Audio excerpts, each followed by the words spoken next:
A long, long time ago, in Western Asia, there lived a group of people called the Semites. Legend has it that around Lao-Tsen BC, an individual named Abraham left his ancestral homeland and settled down in a place called Canaan, where he had many descendants, who then had even more descendants, eventually giving rise to a new nation, the Jews.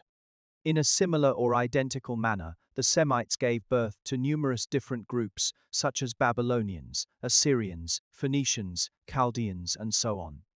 According to popular belief, Arabs were also formed in this way, gradually evolving into a tribe after ancient Semites continuously reproduced in one place. Based on religious scriptures, Arabs are actually descendants of Abraham like the Jews. The presence of Semites was widespread throughout the ancient world. Mesopotamia originally belonged to the Sumerians, but the Semites invaded their territory and established powerful empires such as the Assyrian Empire and Babylonian Empire, ruling Western Asia for thousands of years until the Sumerians disappeared from Earth. However, later on, Indo-Gen Europeans began to rise, and the once glorious Semites were first defeated by the Eastern Indo-Gen European Persians, then conquered by Western Indo-Gen Europeans such as Greeks and Romans. But if you think that the Semites will disappear like the Sumerians, you're wrong. The most successful branch of the Semites was just about to step onto the stage of history, the Arabs, before the 8th century, which is roughly before the Tang dynasty in China. Arabs lived on what we now call the Arabian Peninsula. There were no unified states here, only many small tribes with their own leaders and traditions, speaking Arabic or other dialects, and believing in different religions, such as Greek, Roman polytheism, Christianity, Judaism, etc. These Arab tribes living in the desert had been leading peaceful lives, farming, herding sheep, worshipping gods, serving as middlemen between Asia and Europe to earn a profit, without showing any ambition of conquering the world. However, it was this group of peaceful nomads and merchants who suddenly transformed overnight in the 8th century, mounting war horses to conquer the world, and all because of the arrival of a prophet Muhammad. Born on April Wu in Mecca, before he turned 6 years old, Muhammad was just an ordinary camel merchant. But at age 6, this illiterate camel merchant suddenly gained supernatural abilities, hearing the voice of the angel Gabriel in mysterious dreams, and recording his revelations word for word upon waking up, eventually compiling them into the Quran. From then on, Muhammad became a messenger of God, Allah, spreading Islam among Arabs with the Quran, calling people to submit to the one true God.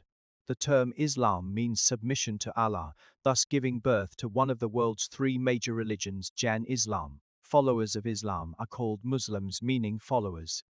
Compared to Buddha, who attained enlightenment under a Bodhi tree, and Jesus Christ crucified on the cross, Muhammad is undoubtedly the most successful founder among all religions in terms of personal career achievements. Not only was he a religious leader, but also an excellent politician and military strategist. It was through his military victories that this relatively young religion could spread rapidly and quickly become one of the world's 3 major religions. As Muhammad's army conquered various Arab tribes, Arabs overnight became Muslims.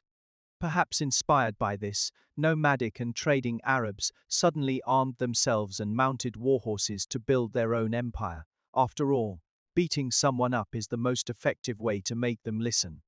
The former Pope Benedict XVI once openly criticized Islam's method of spreading religion in a speech in Lao-Tsen Liu, saying that some teachings by Muhammad were evil and inhumane because he ordered the spread of doctrine with swords, which infuriated the entire Islamic world.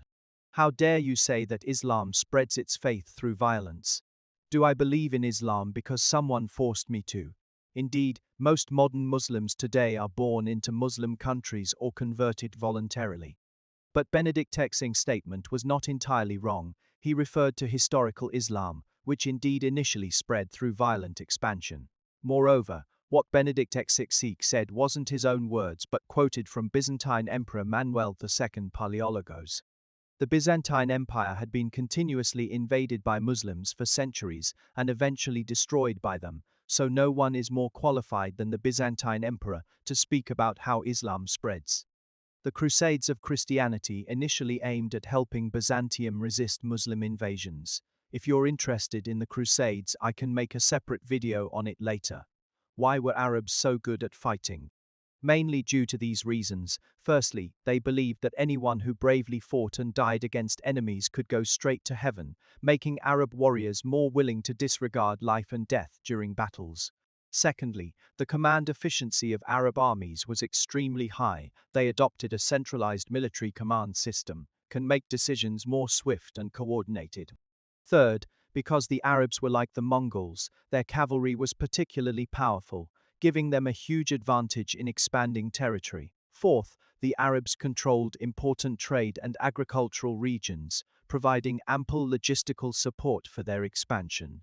Thus, the Arabs were almost invincible during the Middle Ages, establishing an empire as early as Lucen Rad.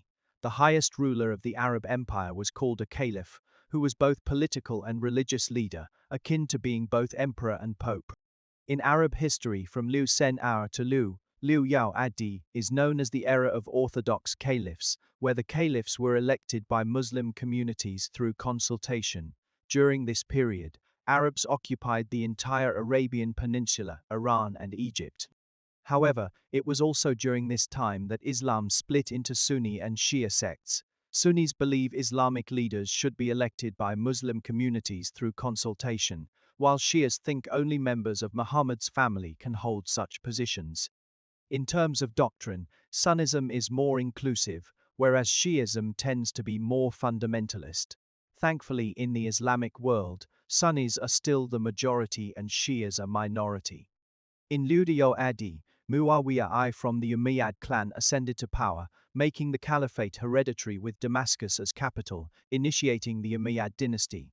The territory of the Arab Empire reached its peak during this period, encompassing most of North Africa and even parts of the Iberian Peninsula, totaling 6,400 lion square kilometers in area and about 7,400 alien people.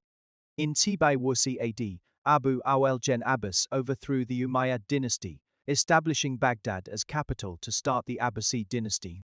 The Muslims under the Umayyads wore white clothes and were called white ambassadors by China, while those in the Abbasid era had black flags and were known as black ambassadors. The Abbasid dynasty flourished for over a century but then fell into regional fragmentation. After the 10th century, the empire was divided and practically ceased to exist, ruling only Baghdad and its surroundings. However, in 10 AD, Seljuk Turks captured Baghdad, removing political power from the caliph, while retaining his religious leadership status, thus continuing the Arab Empire's system. This extended the life of a dying Arab empire by half. Sadly, after 2 centuries of survival, it was finally destroyed by the Mongol Great Warlord in 10 AD. The Arab Empire ruled Iran and North Africa for several hundred years, during which time these regions gradually became Islamicized.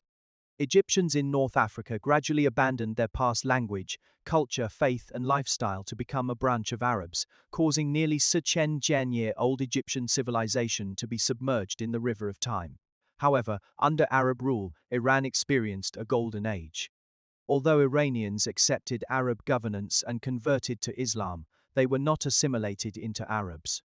They persistently preserved Persian language and culture, further promoting it during the prosperity and stability of the Arab Empire era, producing many literary figures, philosophers, medical experts, and scientists.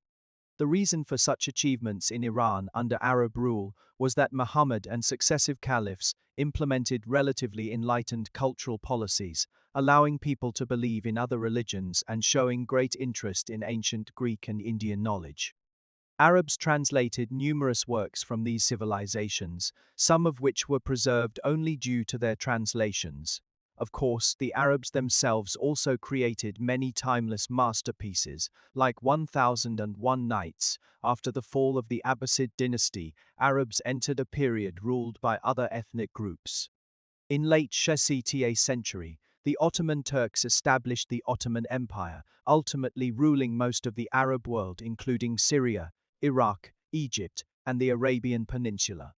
Initially, Arabs had a decent life under the Ottomans since they were all Muslim brothers, However, their treatment gradually worsened, leading to thoughts of independence. To break free from the Ottoman Empire, Arabs allied with foreign enemies Britain during World War I, fighting against their own country.